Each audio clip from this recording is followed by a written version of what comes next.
ओम भूर्भुवः स्वः तत्सवितुर्वरेण्यं भर्गो देवस्य धीमहि धियो यो नः प्रचोदयात्। ओम इमा धाना घृतस्नुवः हरि इहोपवक्षतः इंद्र सुखतमे रथे। हे धान्य घृत सिंचित हैं दोनों हरित शरीर वाले यहाँ सामीप्य पूर्वक लाते हैं इंद्रियों को वश में करने वाले को सुखतम रथ में। ये जो मंत्र लिया गया यह ऋग्वेद के प्रथम मंडल के 16वें सूक्त का द्वितीय मंत्र है। इस मंत्र के ऋषि हैं भगवान मेधातिथि महिमवत काण्व और इस द्वितीय मंत्र का प्रमुख विषय है इंद्र अर्थात इंद्रियों को वश में करने वाला और छंद है गायत्री और स्वर है षड्ज। तो प्रथम मंत्र के ही अगले तारतम्य में द्वितीय मंत्र भी जुड़ा हुआ है। वेद के हर मंत्र एक चैन की कड़ी के आधार पर जुड़े हुए हैं, अतः इनको हम लगातार समझते हुए चलें। प्रथम मंत्र की व्याख्या हो चुकी है और उसी से ही जुड़ा हुआ यह द्वितीय मंत्र भी है जो कि उसी से संबंधित है। यहां पर बताया गया है ये धान्य घृत सिंचित है। इमा धाना घृत स्नुवः, इस मंत्रांश की यहां पर व्याख्या की गई है संक्षिप्त रूप से। सारे भाष्य यहां पर सब संक्षिप्त रूप से आपको समझाए जा रहे हैं, बताए जा रहे हैं। यहां पर इमा धाना घृतस्नुवः मंत्रांश की व्याख्या यहां पर बताई गई है। परम पुरुष और जगदम्बाओं के शरीरों से शरीराकार पाने वाले पुरुष औरतों के प्रजनन कर्म से उत्पन्न संतानें अपने पिता माओं के प्रजननांगों के स्रावों से ही उत्पन्न हुए हैं। इस तथ्य को ध्यान में रखा जाना आवश्यक है। जैसे कि सृष्टि एक मैथुनी सृष्टि है, सर्वप्रथम परम पुरुष और जगदम्बा बनी और उसके पश्चात प्रजनन कर्म के माध्यम से नर नारी बनते गए, संतानें बनती गईं, वंश वृद्धि होती गई। तो हर कोई जानता है कि सबसे पहले एक पुरुष उत्पन्न हुआ और उसके वाम अंग से नारी उत्पन्न हुई और फिर मैथुन सृष्टि के पश्चात सृष्टि बनी। ये वेद में ये और अन्य शास्त्रों में ये बताया गया है। तो यहां पर विशेष रूप से यही बताया गया है कि जो शरीराकार है, पुरुष का शरीराकार हम पुरुषों में होता है और औरत का शरीराकार उसके नारी का एक अलग अलग होता है। तो ये हम ये लेते ही वही जो प्रथम पुरुष है उनके ही अंगों का यहां पर उत्पन्न हुआ है, तो उसी को ही हम लेते हैं।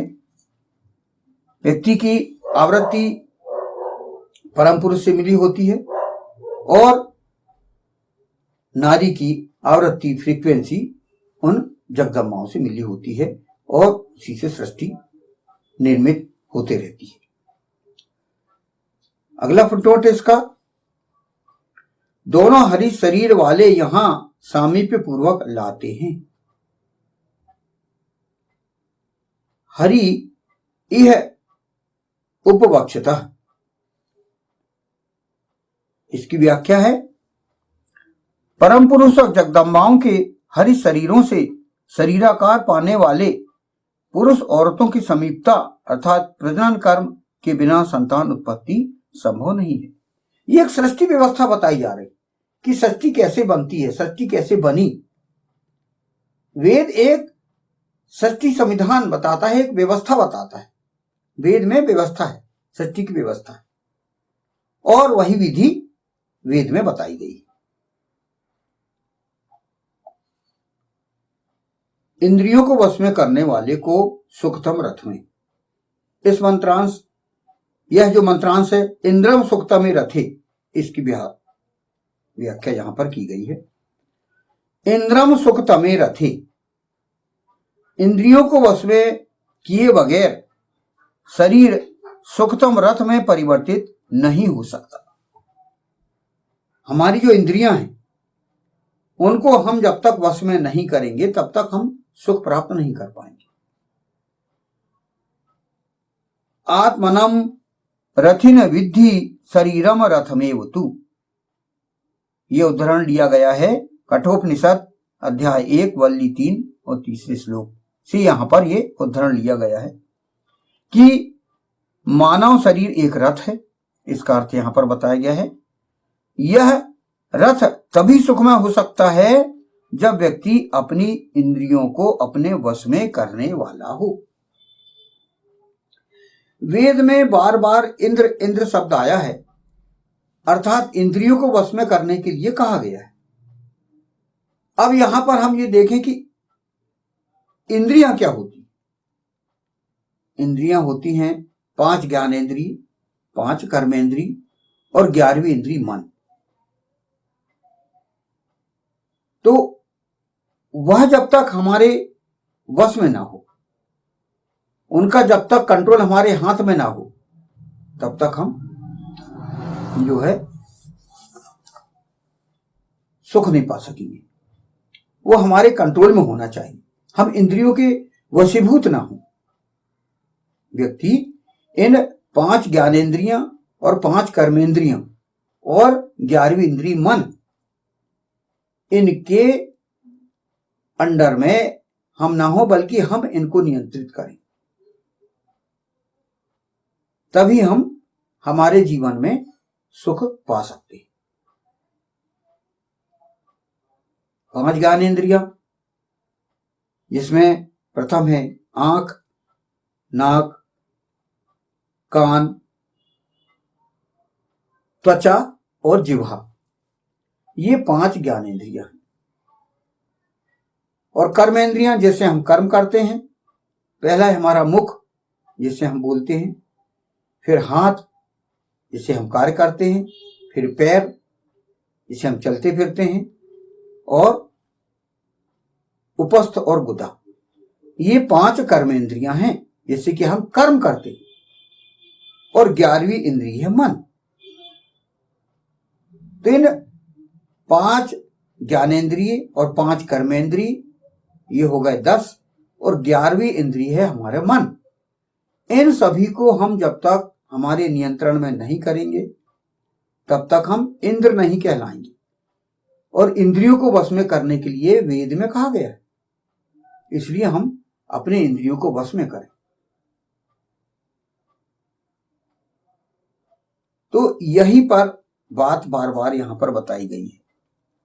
और हम जब तक इंद्र नहीं बनेंगे जब तक हम सुख प्राप्त नहीं कर पाएंगे। और हमारा जो शरीर है एक रथ है, और जो शरीर हमारे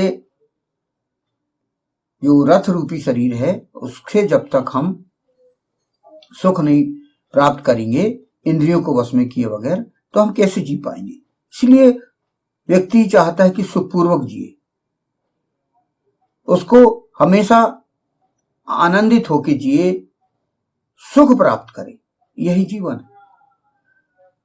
तो व्यक्ति को इस पर ध्यान देना होगा। तो वेद की व्यवस्था एक हमारे शरीर से ही शुरू होती है। हमारे इस शरीर को ही नियंत्रित रखें और हम अच्छा से जीवन बिताएं। तो इस स्तुति मंत्र की व्याख्या, संक्षिप्त व्याख्या, ये मैंने इतना बताया।